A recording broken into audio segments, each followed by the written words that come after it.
Langit desa Kalisari mulai berubah jingga, menyemburatkan warna senja ke atas genteng-genteng tua.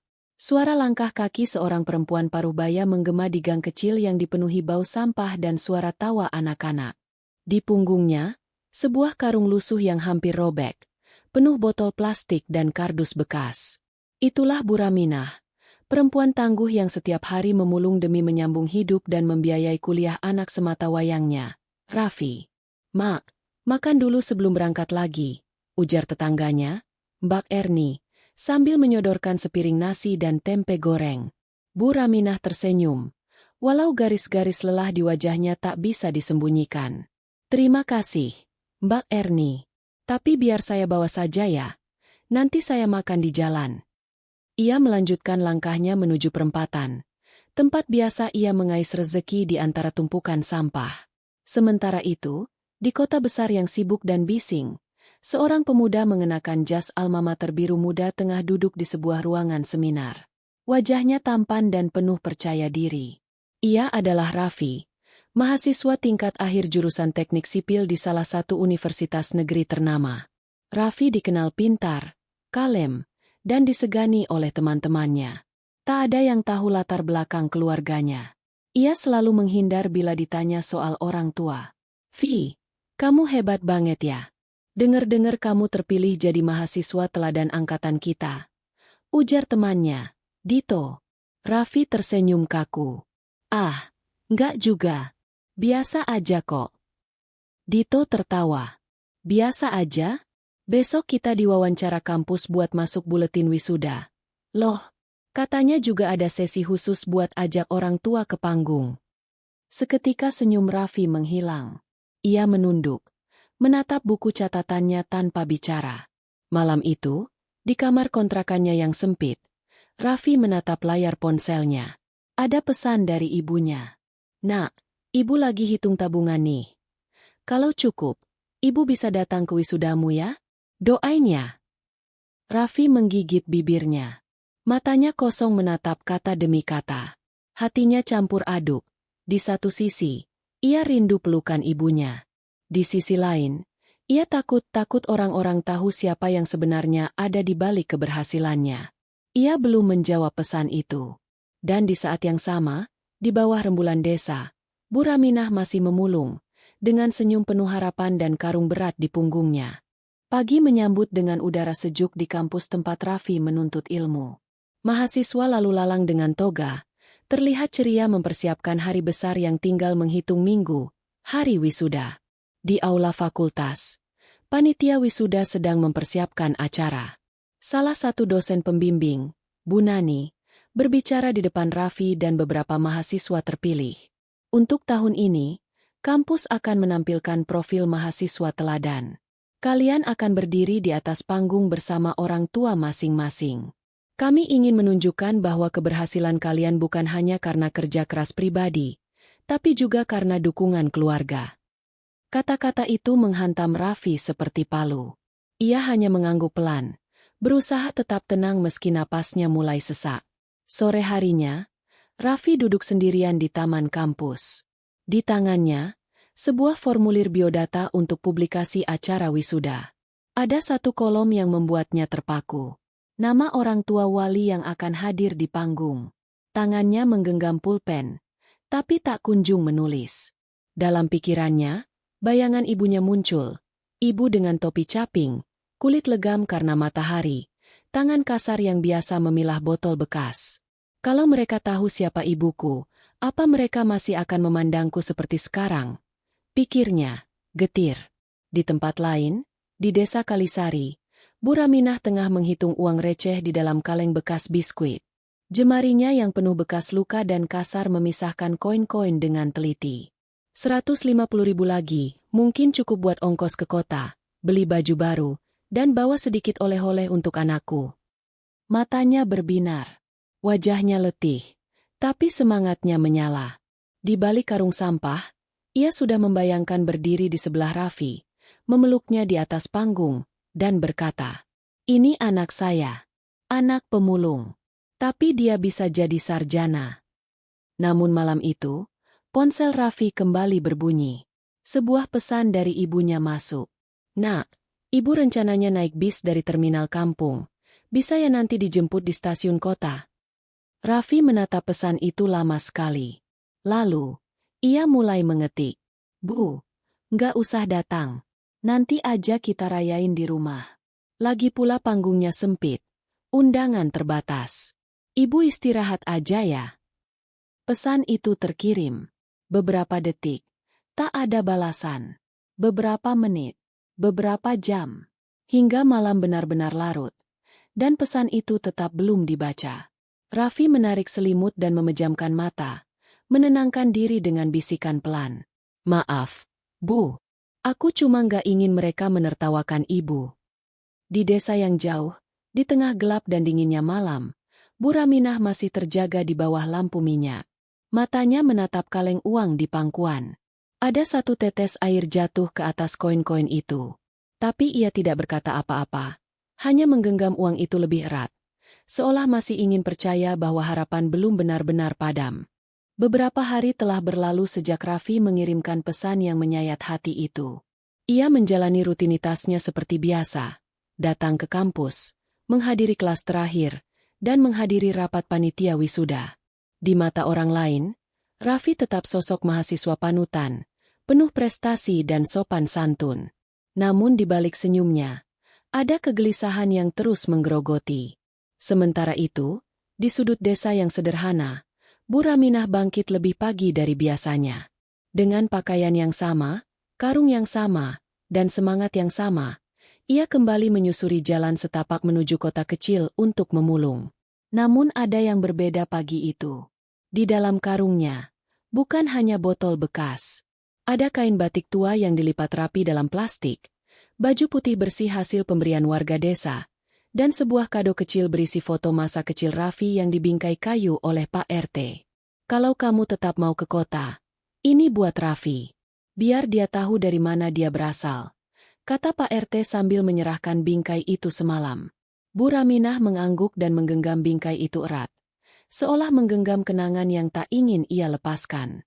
Mungkin dia bilang gak usah datang karena malu. Tapi ibu tetap ingin melihatnya berdiri di atas panggung. Meskipun dari jauh, gumamnya.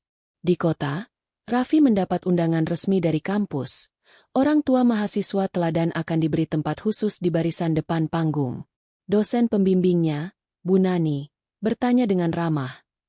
"Raffi, ibu atau ayahmu nanti datang, kan? Kami ingin buat kejutan kecil untuk kalian." Raffi terdiam, lalu menjawab pelan. "Ibu saya tidak bisa hadir, Bu." "Kenapa?" tanya Bu Nani dengan nada prihatin. "Ia sibuk di kampung, jaga rumah.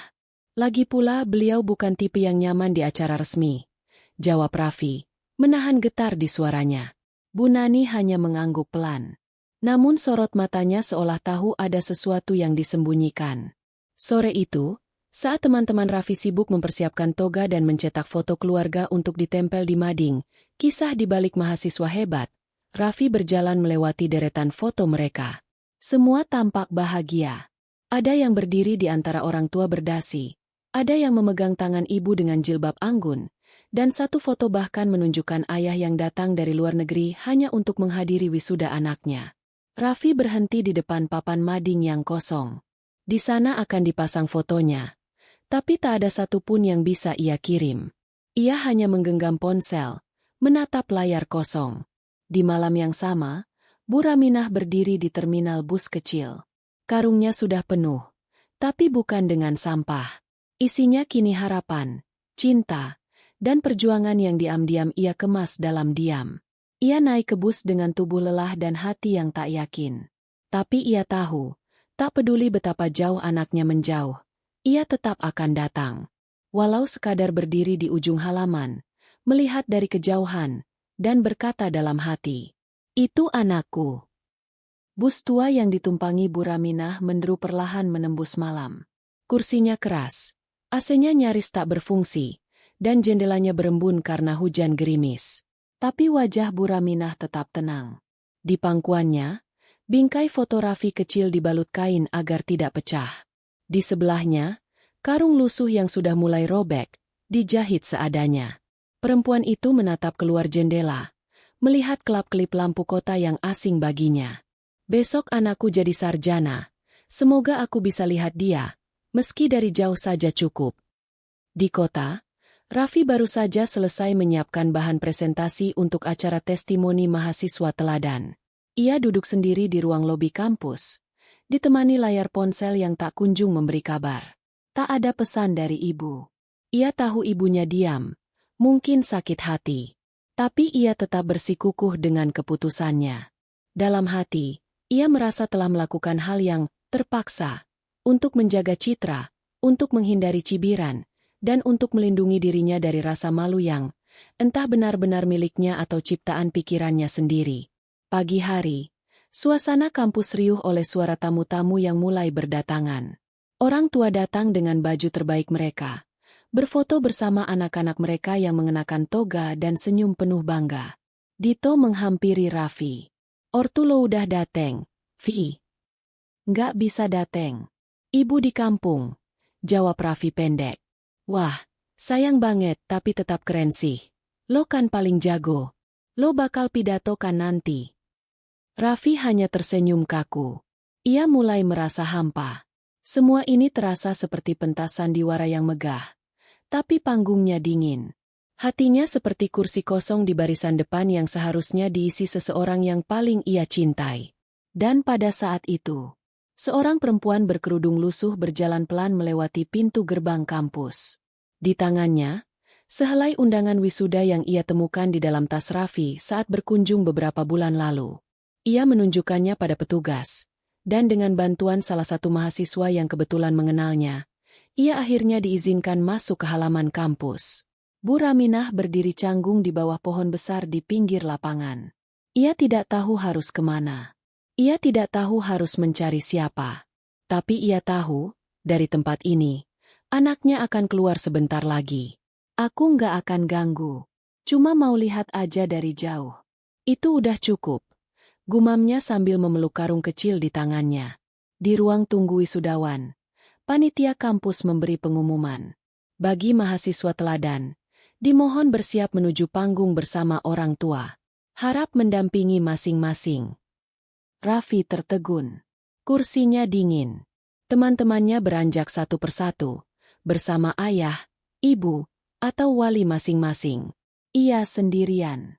Namun saat ia hendak berdiri untuk menuju panggung seorang diri, pintu ruangan terbuka perlahan. Dan di ambang pintu, berdiri seorang perempuan renta, mengenakan baju terbaik yang ia punya, bukan mewah, tapi bersih dan rapi. Di pundaknya, masih ada bekas tali karung.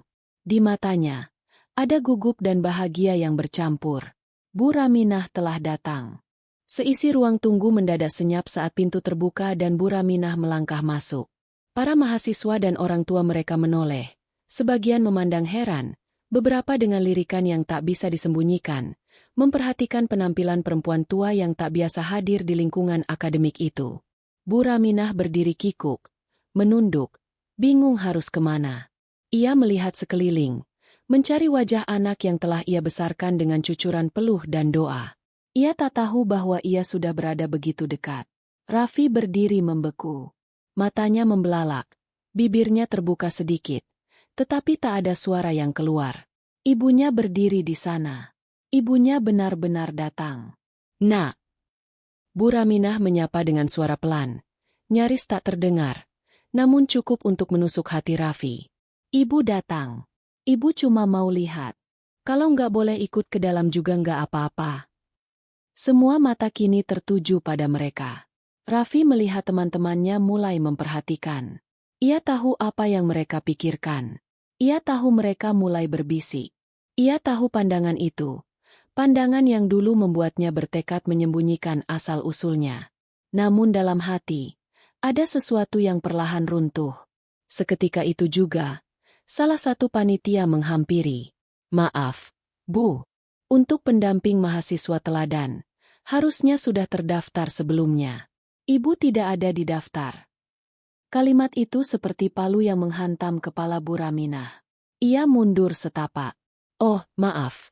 Saya cuma mau lihat dari jauh. Beneran gak apa-apa kalau saya di luar aja?" Raffi melihat semuanya terjadi di depan matanya.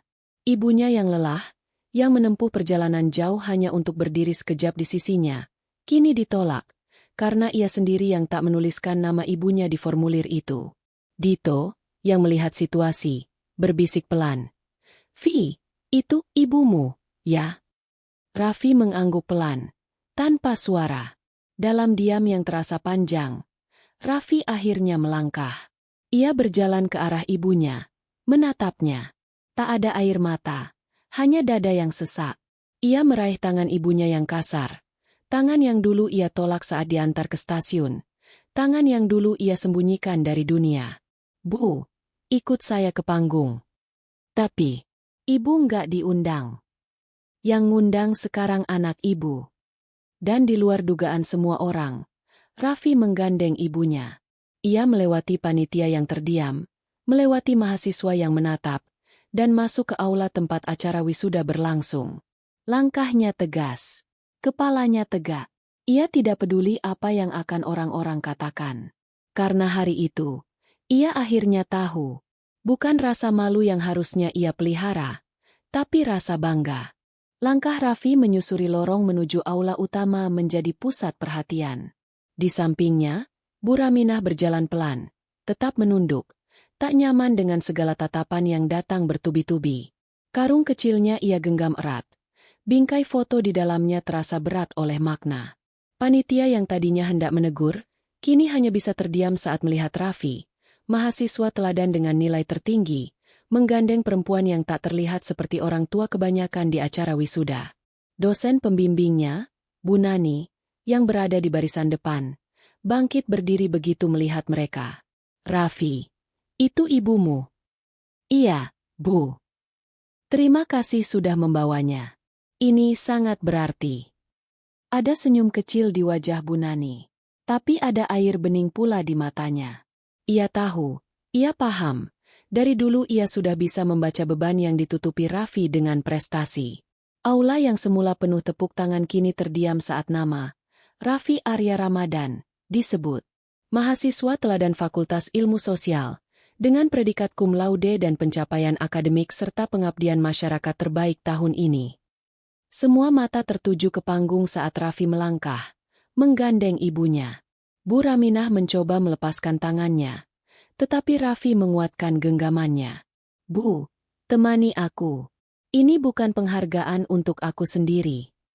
Ia naik ke atas panggung. Para dosen berdiri memberi tepuk tangan. Namun tepuk tangan paling keras datang dari mahasiswa yang mengenalnya. Bukan karena nilainya, tapi karena keberaniannya hari itu. Raffi menerima piagam dan medali, lalu mengambil mikrofon. "Sebelum saya bicara sebagai mahasiswa teladan, izinkan saya bicara sebagai anak." Suara Raffi bergetar. Tangannya memegang tangan ibunya yang mulai berkeringat karena gugup. "Saya anak seorang pemulung. Dulu, saya malu mengakui itu. Saya sembunyikan ibu saya dari teman-teman, dari semua orang. Saya takut dipandang rendah. Tapi hari ini, saya ingin kalian tahu, kalau saya bisa berdiri di sini, itu karena tangan ini." Raffi mengangkat tangan ibunya. "Tangan kasar ini yang menyekolahkan saya, yang mengangkat saya dari lumpur kemiskinan, yang diam-diam menyimpan rasa sakit karena anaknya menolak mengakuinya di depan dunia. Hari ini, saya minta maaf, Bu, di depan semua orang. Dan saya juga bilang, saya bangga jadi anak ibu." Hening. Lalu satu tepuk tangan. Disusul yang lain. Dan seketika, seluruh aula bergemuruh oleh tepuk tangan berdiri, standing ovation. Air mata mengalir bukan hanya di pipi Bu Raminah, tapi di wajah para dosen, mahasiswa, bahkan orang tua lain. Mereka melihat sesuatu yang jauh lebih besar dari sekadar kelulusan. Pengakuan yang terlambat, tapi sangat tulus. Di tengah panggung, Bu Raminah mendekap Raffi. Pelukannya bukan pelukan kemenangan, melainkan pelukan pengampunan. "Ibu gak pernah marah, Nak. Ibu cuma takut kamu makin jauh. Aku pulang, Bu. Setelah ini, aku pulang." Video pidato Raffi yang penuh emosi menyebar dengan cepat. Seorang mahasiswa merekamnya dan mengunggah ke media sosial. Dalam waktu singkat, klip berdurasi 3 menit itu menembus ribuan penonton. Judulnya sederhana. Anak pemulung ini jadi mahasiswa teladan. Lihat apa yang ia lakukan untuk ibunya di atas panggung. Komentar pun mengalir deras. Aku nangis nonton ini. Anak seperti ini yang pantas dapat beasiswa ke luar negeri. Ibunya pahlawan sesungguhnya. Namun tak semua suara datang dengan pujian. Ada juga yang menyindir. Waktu sukses baru ingat ibu. Kalau benar sayang, kenapa dari awal disembunyikan? Raffi tak banyak membuka media sosial hari itu. Ia memilih menghabiskan waktu bersama ibunya di penginapan kecil dekat terminal. Di kamar yang sempit dan sederhana, ia menyuapi ibunya makan malam seperti dulu saat ibunya merawatnya yang demam. Besok kita pulang. Ya, Bu. Kamu nggak ada acara lagi. Acara paling penting sekarang cuma satu. Minta maaf dan minta izin untuk mulai dari awal. Bu Raminah hanya tersenyum sambil mengelus kepala anaknya. Kamu nggak perlu mulai dari awal. Nak, kamu udah benar. Cuma jalannya aja belok sedikit. Keesokan harinya, saat mereka tiba di terminal, seorang pria berpakaian rapi menghampiri. Maaf, ini dengan Ibu Raminah dan Raffi Arya. Iya, ada apa ya? Kami dari salah satu perusahaan sosial yang bekerja sama dengan kampus. Kami melihat video kalian. Dan kami ingin bicara soal beasiswa lanjutan untuk Raffi, serta tawaran kerja. Raffi terpana. Tapi, saya belum mengajukan apa-apa. Anda tidak perlu. Dunia yang datang pada Anda sekarang. Namun kejutan tidak berhenti di sana. Dalam perjalanan pulang ke desa, Raffi membuka ponselnya dan menemukan notifikasi pesan dari seseorang yang dulu menyakitinya. Namanya, Ayah. Nak, aku lihat kau di video itu. Aku salah. Kalau kau bersedia, aku ingin bicara. Raffi terdiam. Nama yang sudah lama ia buang dari hidupnya kini muncul kembali. Ayah yang dulu meninggalkan ibunya saat mereka miskin. Ayah yang tak pernah menghubungi. Ayah yang ia benci. Kini mengetuk pintu masa lalunya. Bu, ayah kirim pesan. Ayahmu? Iya. Dia minta bicara. Entah apa maksudnya. Bu Raminah terdiam lama. Lalu berkata, kalau kamu mau bicara, bicaralah. Tapi jangan sampai dendam menutup pintu hatimu. Raffi menatap langit yang mulai mendung di atas bus yang melaju menuju desanya. Ia sadar, perjuangan belum selesai. Malam ini, ia harus memilih, membuka kembali luka lama, atau menutupnya selamanya. Dan apapun pilihannya nanti, satu hal kini ia tahu pasti. Ia tak sendiri lagi.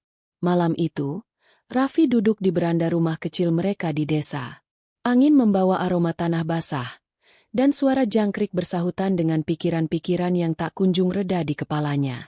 Ia sudah membaca pesan dari ayahnya puluhan kali, tapi tetap tak tahu harus menjawab apa. Kamu masih belum balas pesan itu. Suara Bu Raminah pelan, namun mengandung kehangatan. Aku bingung, Bu. Dulu, ayah ninggalin kita waktu aku baru masuk SD. Gak ada kabar, gak ada bantuan. Bahkan pas ibu jatuh sakit pun ayah gak datang. Ibu tahu, ibu juga sakit hati. Tapi ibu belajar. Kalau memaafkan itu bukan soal dia pantas atau enggak. Tapi soal hati kita sendiri yang butuh damai. Keesokan harinya, Raffi akhirnya membalas pesan itu. Saya akan temui Bapak. Di alun-alun kota. Besok jam 3. Hanya itu. Tanpa embel-embel kata. Ayah, di dalamnya. Saat waktu yang ditentukan tiba, Raffi datang sendiri. Ia duduk di bangku beton yang menghadap taman kecil tempat anak-anak bermain. Sesekali matanya melirik jam. Tepat jam 3:02. Seorang pria paruh baya datang dengan langkah ragu. Rambutnya sebagian memutih. Wajahnya menua lebih cepat dari usia. Raffi.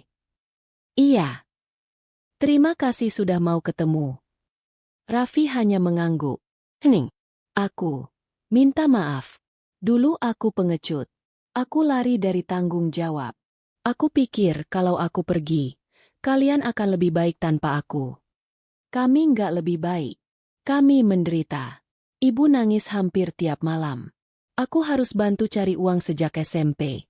Pak, aku tahu. Dan aku nggak akan bisa perbaiki itu. Tapi aku ingin memperbaiki yang bisa aku jangkau sekarang. Raffi menatap pria yang pernah ia anggap tak pantas disebut ayah. Kenapa baru sekarang? Karena video itu. Karena aku lihat kamu berdiri di sana, di atas panggung. Dan aku sadar, aku nggak hanya ninggalin kamu, aku juga ninggalin kebanggaan. Hening lagi. Aku nggak butuh uang, Pak. Aku nggak butuh bantuan. Tapi, kalau Bapak sungguh ingin menebus, temui Ibu. Minta maaf ke dia. Bukan ke aku. Ayahnya menunduk. Aku akan lakukan itu. Tapi, kamu sudah memaafkan aku. Raffi menatap jauh ke depan. Napasnya berat. Aku belum tahu, Pak. Tapi, setidaknya hari ini aku datang. Itu mungkin langkah pertama. Sore itu, sebelum pulang, Raffi berdiri memandangi langit yang mulai berubah jingga. Ia merasa dadanya tak lagi seberat dulu. Masih ada luka. Tapi setidaknya kini ia tak memeliharanya sendirian. Dan di dalam pikirannya, satu suara bergema. Terkadang, bukan kita yang harus dihargai oleh dunia. Tapi kita yang harus belajar menghargai orang-orang yang pernah menyakiti kita. Supaya kita bisa benar-benar bebas.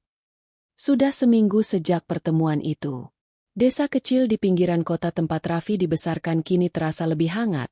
Bukan karena matahari, melainkan karena hatinya yang mulai berdamai. Bu Raminah duduk di depan rumah, menjemur pakaian. Wajahnya lebih tenang dari biasanya. Ia sudah tahu kabar pertemuan Raffi dan ayahnya. Kamu kelihatan beda sekarang, Nak, katanya sambil tersenyum. Mungkin karena beban itu sudah nggak aku gendong sendirian lagi, Bu. Raffi mulai membantu ibu berjualan di warung kecil yang mereka buka dari sedikit tabungan yang ada. Ia belum kembali ke kota, belum menerima tawaran beasiswa atau kerja. Untuk sementara, ia memilih diam di tempat yang selama ini paling ia lupakan, rumah. Beberapa hari kemudian, pria parubaya itu datang ke rumah. Ayahnya. Langkahnya pelan, penuh rasa bersalah. Di tangan, ia membawa sebuah kantong plastik berisi 2 botol minyak dan sebungkus gula. Maaf, saya mengganggu. Katanya di ambang pintu. Masuklah. Kamu bukan orang asing. Jawab Bu Raminah lembut. Suasana hening. Ayah Raffi duduk di lantai. Tak berani menatap langsung ke mata perempuan yang dulu pernah ia tinggalkan. Maafkan saya, Minah. Dulu saya terlalu pengecut. Saya tahu saya nggak bisa minta semuanya kembali. Tapi kalau kamu izinkan, saya ingin bantu, semampu saya. Bu Raminah menatap lelaki itu lama, lalu mengangguk pelan. Saya sudah memaafkan kamu dari lama. Cuma belum siap bilang. Tapi sekarang, mungkin memang waktunya kita berdamai. Di luar rumah, Raffi menyaksikan semua itu dari jendela. Rasanya aneh melihat kedua orang tuanya berbicara tanpa kemarahan. Tak ada teriakan, tak ada dendam. Hanya dua manusia yang pernah patah. Mencoba menyusun ulang reruntuhan masa lalu. Dan untuk pertama kalinya sejak lama, Raffi tersenyum penuh. Malam harinya, Raffi menerima telepon dari kampus. Raffi, selamat. Tawaran beasiswa luar negeri kamu disetujui. 2 tahun untuk program Pascasarjana. Semua biaya ditanggung. Kami butuh jawabanmu minggu ini. Raffi terdiam. Ia melihat ibunya sedang menyiram tanaman. Wajah yang kini tak lagi dipenuhi garis lelah yang dalam. Saya akan beri kabar secepatnya, Bu. Tapi boleh saya tanya satu hal? Apa? Kalau saya pergi, Bu nggak apa-apa sendiri di sini. Bu Raminah tertawa kecil. Anak-anak memang harus terbang. Tapi kamu nggak sendiri. Dan ibu juga nggak sendiri. Kalau waktunya kamu pergi, pergilah. Tapi jangan pernah hilang. Pulanglah sesekali. Di bawah langit malam desa, Raffi menatap bintang-bintang yang dulu terasa jauh. Kini bintang-bintang itu serasa tak sejauh dulu. Ia tahu, jalan hidup masih panjang. Tapi kali ini, Ia akan melangkah bukan dengan penyesalan, tapi dengan pengampunan. Hari itu, Raffi duduk di kursi depan warung sambil memandang matahari yang perlahan terbenam di ujung desa. Udara sore itu terasa sejuk, dan dunia terasa lebih tenang. Ia mengangkat telepon dan menekan tombol untuk menghubungi nomor yang sudah lama ia simpan di kontaknya. "Ibu, saya sudah memutuskan.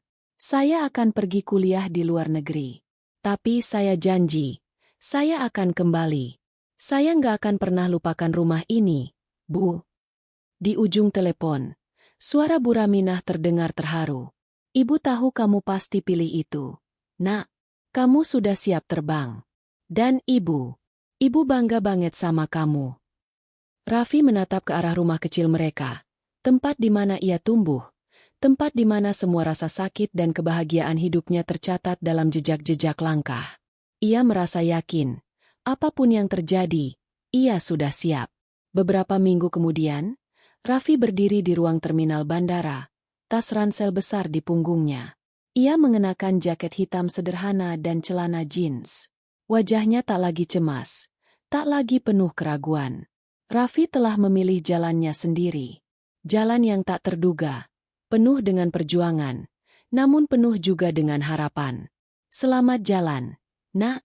Semoga kamu jadi orang yang selalu ibu banggakan," kata Bu Raminah sambil memeluknya erat. Raffi memeluk ibunya dengan penuh rasa cinta. Ia bisa merasakan ketegangan dan kebanggaan di antara keduanya. Ibunya telah melewati begitu banyak hal untuk bisa membesarkannya. Dan sekarang giliran Raffi untuk berjuang demi dirinya sendiri. "Saya nggak akan lupakan ibu, Bu. Jangan khawatir, saya pasti kembali," jawab Raffi dengan suara bergetar. Sesampainya di negara tujuan, Raffi merasakan betapa beratnya beban yang harus ia bawa. Dunia baru, budaya baru, tantangan baru, semuanya terasa asing. Namun, di setiap langkahnya, ia teringat pada ibunya. Pada semua pelajaran yang ia dapatkan dari seorang perempuan yang dengan tangan kosong bisa membesarkan anaknya. Hari-hari berlalu dengan cepat. Raffi mulai beradaptasi dengan kehidupan barunya. Ia belajar dengan tekun, menjalin hubungan dengan teman-teman sekelasnya, dan perlahan-lahan ia menemukan dirinya. Tapi dalam setiap perjalanan, ia tetap membawa ibunya dalam hatinya. Suatu hari, setahun setelah keberangkatannya, Raffi pulang ke desa. Ia sudah menyelesaikan sebagian dari pendidikannya, dan kini ia kembali membawa kabar baik. Begitu sampai di rumah, ia langsung mencari Bu Raminah yang sedang duduk di halaman depan. "Bu, saya kembali. Seperti yang saya janji. Saya bawa kabar baik. Kita bisa buka warung baru, yang lebih besar." Bu Raminah menatap anaknya dengan mata yang berbinar. "Apapun yang kamu lakukan, Nak, Ibu selalu bangga. Kamu sudah melangkah jauh dan Ibu hanya ingin melihat kamu bahagia." Raffi tersenyum. Ia tahu, ibunya adalah orang yang paling tahu apa artinya perjuangan. Dan kini, mereka berdua telah memulai babak baru dalam hidup mereka. Cerita Raffi dan ibunya adalah kisah tentang pengorbanan, pengampunan, dan keberanian untuk melangkah. Kadang, hidup memberi kita tantangan yang sulit, tapi dengan keberanian dan kasih sayang, kita bisa mengubahnya menjadi kekuatan untuk masa depan. Dan bagi Raffi, perjalanan itu baru saja dimulai. Bersama ibunya, ia belajar bahwa rumah bukan hanya tempat di mana kita dilahirkan, tetapi tempat di mana cinta dan impian tumbuh tanpa henti.